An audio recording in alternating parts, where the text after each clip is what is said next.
So, hi, nach dem Unboxing kommen wir nun zu ein paar Details von dem Camcorder, dem Panasonic HCV727. Dafür bin ich hier am Treptower Park und netterweise hat sich eine Freundin zur Verfügung gestellt, mir zu helfen. Das ist die Cat. Da haben wir sie. Hi Cat. Hi.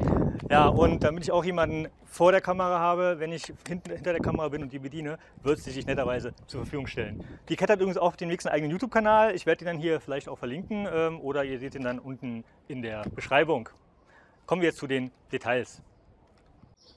Ja, für den Zoom müsst ihr hier einmal ins Menü gehen.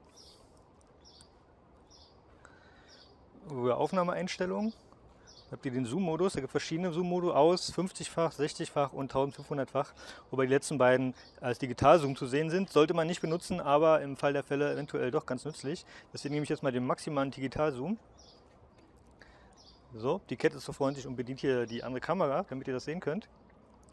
Und jetzt zoome ich einmal rein. Einmal seht ihr das, wie es hier bei der Cam aussieht, und dann blende ich das nochmal von dem Camcorder selbst ein, das Video. Können wir hier nochmal Automatikmodus einstellen. So. Intelligente Automatik. So. Also hier oben ist die Anzeige. Und jetzt zoome ich nochmal rein.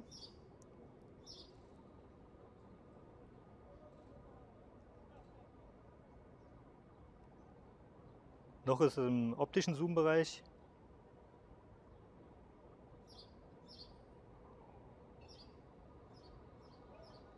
Und jetzt sind wir beim Digital-Zoom.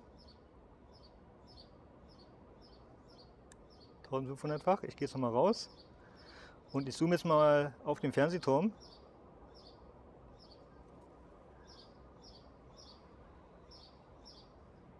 Ja, der optische Stabi ist an, weil das Stativ jetzt nicht das Beste ist, was ich hier gerade dran habe.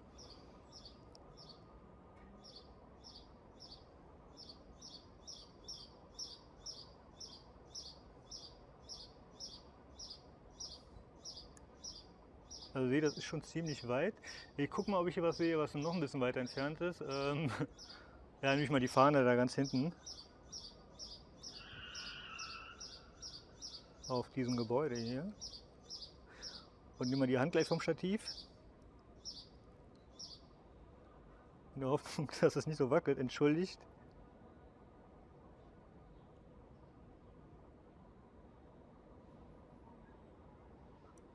Also im Prinzip bis 60-fach Zoom würde ich sagen, ist es noch gebrauchbar, aber alles darüber ist, wie gesagt, eher ein Notfall. Allein schon, wenn man hier auf die Entfernung gar nicht mehr richtig das Objekt fixieren kann. Mit 700-fach Zoom, wie ihr seht. Man kann den Berliner Bären gerade so entdecken. Wenn ich die Hand wegnehme, ist es leider schon wieder aus dem Bild. Ja, 1500-fach Zoom ist also meiner Ansicht nach unbrauchbar, oder was meinst du, Cat? Definitiv, ja. Man sieht nicht so viel. Ja, 150-fach erkennt man zumindest noch, um was es sich handelt. Also intelligenter Zoom 50-fach kann ich empfehlen, aber alles darüber hinaus ist jetzt nicht so der Praller. So, jetzt teste ich hier mal die Freistellung des Ganzen. Bei Blende 2.8 ist jetzt Weitwinkel. Und jetzt zoome ich mal weiter raus. Immer noch Blende 2.8, jetzt ist 10-fach Zoom eingestellt. Und noch weiter. So, jetzt habe ich abgeblendet automatisch auf Blende 3.5 und es ist ungefähr 40-fach Zoom. Und wie ihr sehen könnt, die Freistellung ist zwar besser, aber da die Blende ein bisschen weiter geschlossen ist, ist das Bild auch dunkler. Zoom jetzt nochmal raus. Das war so der Unterschied. Ich zoome nochmal ran. Und jetzt ist 160-fach Zoom. 70, 47, 16, 10 und wieder Weitwinkel. So, jetzt Test des Autofokus, Entfernung.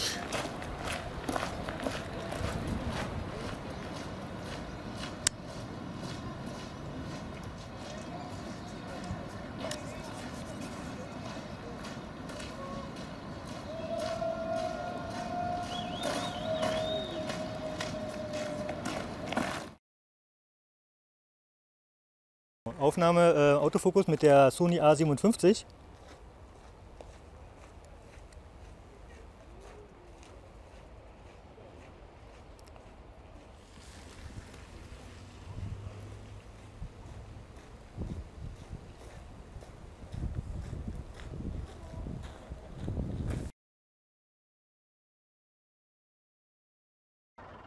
So, und das Besondere an dem Camcorder ist natürlich auch, dass man das ganze Ding per WLAN bedienen kann, hier mit der App. Das ist jetzt über Android. Und das Ganze geht, glaube ich, auch im Querformat, genau, wie ihr sehen könnt. Und wenn man jetzt ganz genau hinhört, wird auch der Ton wiedergegeben. Etwas zeitverzögert. Ich gehe jetzt mal ans Mikrofon ran. Test 1, 2.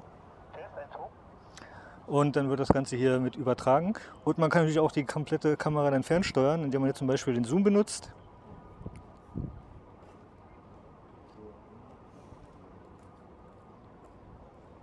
Und unten sieht man auch die Anzeige des Zooms. Hier ist ein 50-fach Zoom. Und wieder Weitwinkel. Das Ganze ist ein wenig ruckelig. Läuft halt auch über WLAN. Und hier kann man auch direkt Fotoaufnahmen machen. Und hier im Menü kann man noch Verbindungsanzeigen einstellen und so weiter. Kamerafunktionen, Wiedergabeeinstellungen. Ansonsten ist der Funktionsumfang leider ein bisschen begrenzt. Man kann jetzt keine manuellen Einstellungen vornehmen. Jetzt gehen wir mal auf Fotomodus. Hier sind quasi genau dasselbe. Man kann rein und rauszoomen und entsprechend Fotos machen. So, also der Monitor vom Camcorder geht auch aus, sodass er da ein bisschen Strom spart, wenn ihr die Fernsteuerung anhabt. Also natürlich spart die Fernsteuerung an sich jetzt keinen Strom, weil die frisst richtig den Akku leer. Also mal eine Testaufnahme, die blende ich euch dann gleich ein.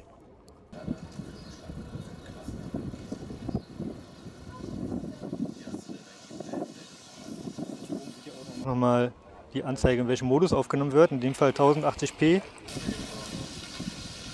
Eine Radfahrer, die vorbeifahren.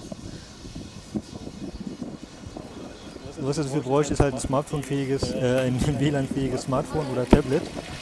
Und dann könnt ihr das entsprechend auch steuern. So viel zur Wi-Fi-Funktion.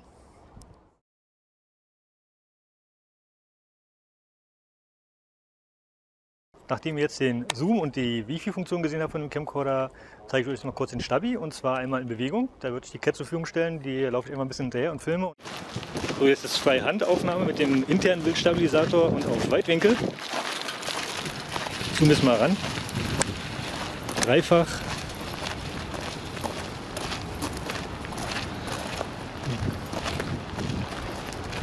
Jetzt haben wir hier ein wechselndes Licht gerade in die Sonne. Müsste die Kamera gleich automatisch anpassen, denke ich mir. Ist immer noch Dreifach-Zoom.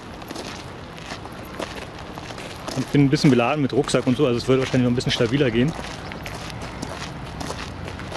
Zoom jetzt nochmal raus.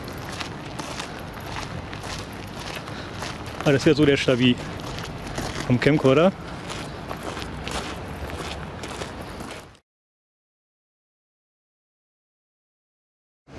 Rolling Shutter Test.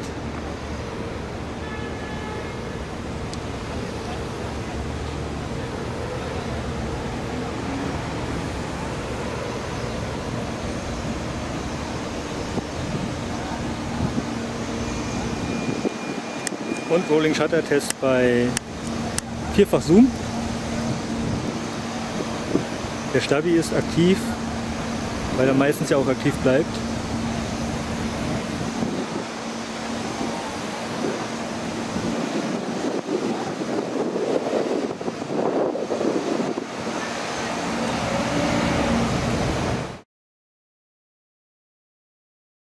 So, jetzt haben wir hier Test von der Schärfe und Kontrast etc. Kette drum. Zoom ich mal ran. 50-fach. Und hier haben wir vierfach.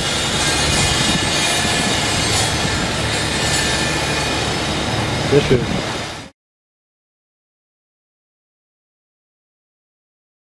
Jetzt kommen wir noch kurz zum kleinen Mikrofontest. Und zwar gibt es hier verschiedene Einstellungsmöglichkeiten in dem Camcorder für die Mikrofonfunktionalität. Die zeige ich euch mal kurz und dann testen wir mal ganz kurz mit der lieben Cat. Ja, hier kommt man hier ins Menü, müssen wir mal schauen.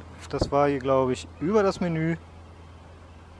Dann auf Aufnahmeeinstellung und dann haben wir hier die Mikrofoneinstellung. Erstmal Kanal, Zweikanal oder 5.1. Können wir 5.1 einstellen hier zum Beispiel. Dann fliegt man leider gleich wieder raus. Muss man nochmal rein. Dann haben wir hier Surround Sound, Center Mikrofon, also quasi Mitte, und Zoom Mikrofon. Beim Zoom Mikrofon ist quasi, je mehr man zoomt, desto mehr wird die Mitte betont. Und dann haben wir auch eine Einstellung für die Lautstärke. Einmal automatisch, was ich jetzt hier die ganze Zeit erstmal benutze. Setup plus automatisch, das heißt, man kann eine bestimmte Grenze festlegen. Und Setup und automatisch komplett off. Dadurch kann man dann halt manuell den Ton pegeln, was die Profis auch bevorzugen werden. So, jetzt gehen wir mal auf Automatik, ist schon. Und lassen Surround Sound an. Und jetzt gehen wir die Einstellung mal durch.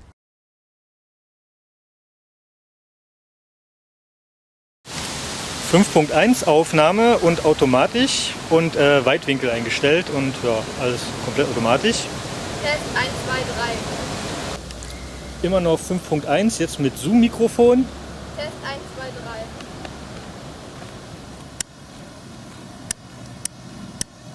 Bei 10-fach Zoom. Test 1, 2,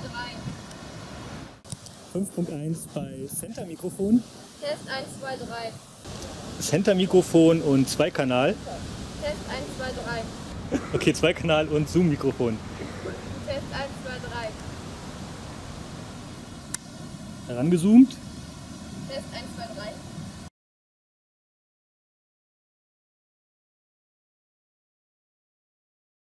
3. Rode VideoMic Pro. Die Aufnahme ist jetzt über das Rode VideoMic Pro auch aufgenommen, was ich jetzt sage.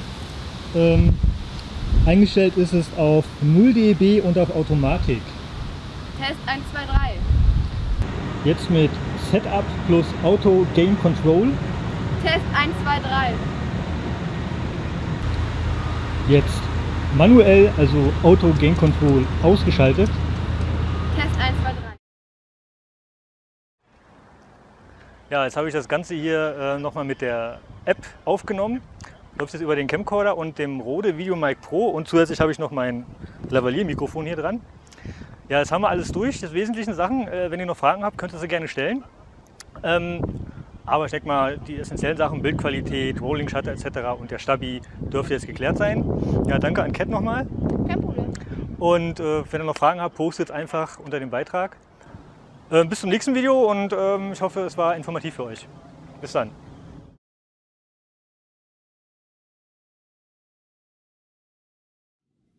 So, nachdem ihr ein paar Tests gesehen habt und auch ein paar Bildeindrücke direkt mitsehen konntet, komme ich zum Fazit von dem Camcorder. Insgesamt muss ich sagen, die Bildqualität ist eigentlich sehr gut, die Schärfe ist recht hoch. Allerdings wirkt es unschärfer, als wenn man es mit einer Spiegelreflexkamera aufnimmt, die Videos. Das hängt mit der selektiven Schärfe zusammen. Das bedeutet, je mehr Unschärfe im Bild ist, desto schärfer wirkt der scharfe Bereich. Und bei dem Camcorder ist aufgrund dieses kleinen Sensors natürlich auch viel mehr scharf im Bild, so dass es irgendwie ein bisschen unschärfer wirkt, obwohl es eigentlich schärfer ist. Ist Geschmackssache, also für Sachen zum Freistellen von Objekten, also mit einem sehr unscharfen Hintergrund, ist so ein Camcorder nicht geeignet. Wohl aber für Aufnahmen, wo viel scharf sein soll, wie zum Beispiel bei Reviews, dafür benutze ich ihn auch, weil da braucht man natürlich auch viel Schärfe, damit man alles komplett sehen kann. Ein Nachteil ist halt, wie gesagt, wenig Freistellmöglichkeit.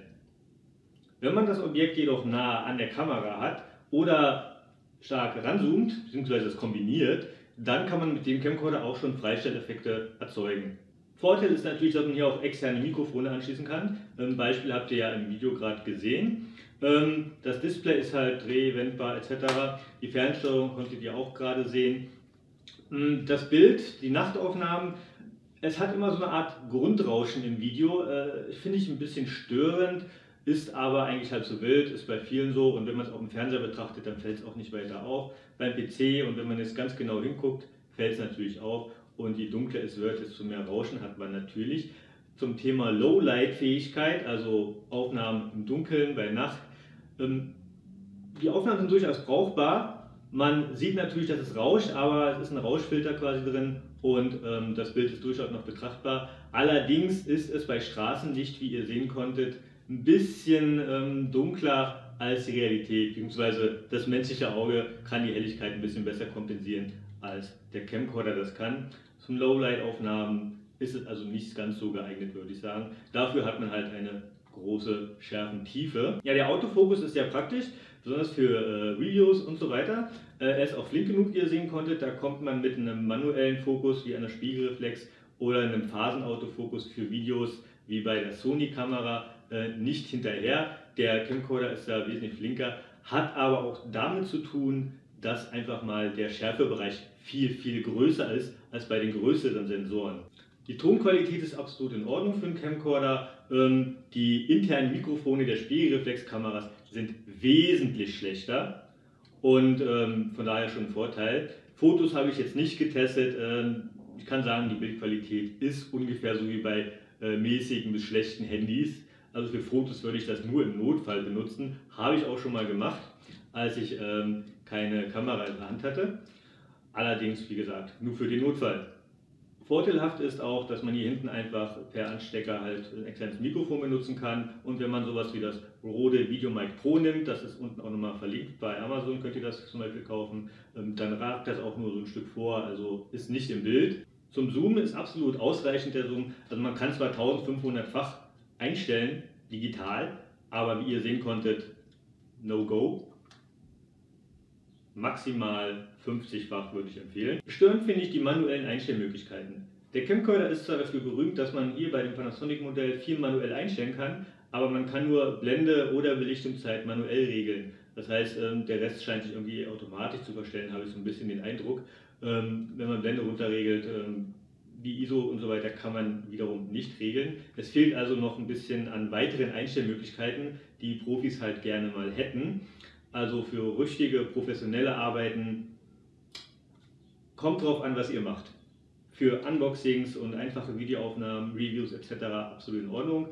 Für bestimmte Filmaufnahmen will man doch die ISO etc. manuell regeln und da ist dieser hier wiederum nicht geeignet, weil man die ISO nicht manuell einstellen kann. Ja, der Bildstabilisator erfüllt auch seine Dienste, wie ihr sehen konntet.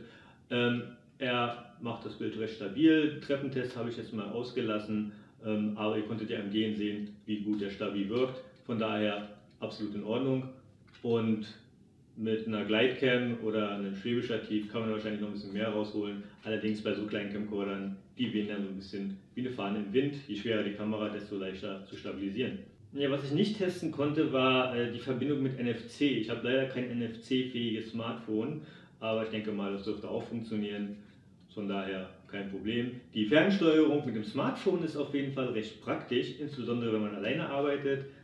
Allerdings sind die Einstellmöglichkeiten etwas begrenzt und die Videoübertragung ist ein bisschen verzögert, was manchmal etwas nachteilig sein kann. Manchmal, wenn man sich mit dem WLAN verbindet, mit dem Smartphone direkt, wird einfach ein Standbild angezeigt und der Ton kurzzeitig übertragen, obwohl der Camcorder noch aufnimmt.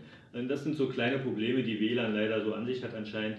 Von daher muss man mit leben. In der Regel passiert es nicht. Es ist mir jetzt einmal kurz passiert, während ich das Ende aufgenommen habe von der Aufnahme, wo ich draußen mit der Cat gedreht hatte. Ja, insgesamt würde ich sagen, ich würde den Camcorder euch empfehlen. Wenn ihr in dieser Preisklasse was sucht, absolut empfehlenswert. Wenn ihr kein Wi-Fi braucht, keine Fernsteuerung für Smartphone etc., dann könnt ihr euch natürlich ein kleineres Modell aussuchen, zum Beispiel einen Vorgänger, falls ihr ihn noch kriegen solltet. Ansonsten ist es wirklich ein Top-Gerät. Nachteilig ist etwas die Zoom-Wippe, das habt ihr wahrscheinlich selber mitbekommen. Da wünschte ich mir eine kleine Dämpfung. Wenn ich nach links und rechts schalte, dann wird ein bisschen Klick-Klack übertragen, insbesondere halt mit dem internen Mikrofon. Da muss man einfach sanfter den Regler nach links und rechts schieben, dann hört man das nicht, wenn man die Zoom-Wippe nach links und rechts bewegt. Größter Nachteil beim Gerät ist wahrscheinlich, da es relativ neu ist, die Ersatzakkus. Ein großer Akku, also dieser Akku hält ungefähr 90 Minuten und ein größerer, ein bisschen mehr Power, also ungefähr die doppelte Spielzeit, würde satte 100 € kosten. Nachbauakkus gibt es momentan scheinbar noch nicht, denn die Akkus haben alle einen speziellen Chip drin und deswegen dauert das immer ein bisschen. Ist natürlich sehr schade, weil 100 € für einen Akku ist schon ein ziemlicher Hammer. Ja, ansonsten denke ich, brauche ich jetzt nicht weiter zu dem Camcorder zu sagen. Ihr habt ja einiges gesehen. Wenn ihr noch Fragen habt oder noch irgendwas wissen wollt, dann schreibt es am besten einfach unter dieses Video hier in den Beitrag. Dann versuche ich das irgendwie nachzureichen. Das Menü ist recht umfangreich, deswegen bin ich jetzt nicht ins Detail gegangen, welche Funktionen es alle gibt, weil es ist doch schon ein bisschen viel. Das füllte ein komplettes Video wahrscheinlich aus und ein bisschen Spaß sollt ihr auch noch haben beim Entdecken der Kamera. Ja, manuelle Möglichkeiten ist wie gesagt auch recht umfangreich, aber im beschränkten Maße. Ich kann den Fokus manuell regeln, ich kann den Weißabgleich manuell regeln, die Schussgeschwindigkeit bis maximal 1/50 geht es runter, weniger geht nicht, 1/50, ich weiß jetzt nicht, ob ihr das hier sehen könnt. Und die Blende, was ich jetzt nicht einstellen kann, ist die ISO, also die Lichtempfindlichkeit des Sensors, die Verstärkung des Restlichtes. Das ist natürlich schade. Ja, ich hoffe, ich konnte euch mit diesem Video ein bisschen helfen und wie gesagt, wenn ihr Fragen habt, einfach unter die Kommentare posten. Ich versuche sie zu beantworten. Nicht sauer sein, wenn ich das in einem Jahr nicht weitermache, weil irgendwann habe ich den Camcorder vielleicht auch nicht mehr und dann noch Fragen zu beantworten, ist etwas paradox. Bis dahin, bis zum nächsten Video. Oh, Moment, einen Nachtrag habe ich hier noch. Es wurde auch mal gefragt, wie es aussieht mit Kopfhörer. Konnte ich jetzt leider nicht testen. Ich hatte kein AV-Kabel parat, bin auch jetzt nicht dazu gekommen, eins extra zu bestellen. Hier ist ein AV-Anschluss, Audio-Video-Anschluss und da müsste es eigentlich Kabel geben von anderen Camcorder notfalls, wo man dann den Ton über AV zu Stereo-Klinke, eventuell einen Adapter, auf den Kopfhörer übertragen kann. Was mir aber aufgefallen ist, wenn ihr einen Kopfhörer habt und den Klinkenstecker nur teilweise reinsteckt, dann habt ihr zumindest Monoton, also den Ton auf einem Ohr. Ich hoffe, das konnte euch schon ein bisschen weiterhelfen.